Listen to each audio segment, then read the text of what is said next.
বন্ধু তুই রেডি? হ্যাঁ রেডি। প্রেমের সমাধি ভেঙে মনের শিকল ছিঁড়ে পাখি যায় উড়ে যায়।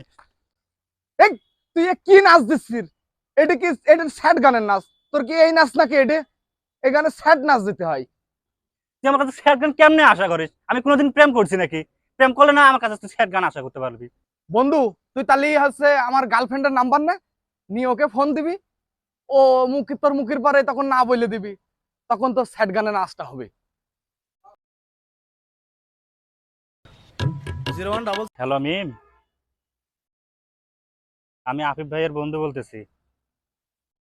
আসলে তোমার একটা কথা বলার ছিল। আমি অনেকদিন ধরে তোমার পিছনে ঘুরতেছি, তুমি হয়তো খেয়াল করো নাই। আসলে তোমাকে আমি পছন্দ করি। I love you. আরে ভাইয়া, আপনি এই কথাটা বলতে এত সময় নিলেন? ওই মোটাকে তো আমার এমনিতেও পছন্দ হয় না। আমিও আপনাকে অনেক ভালোবাসি।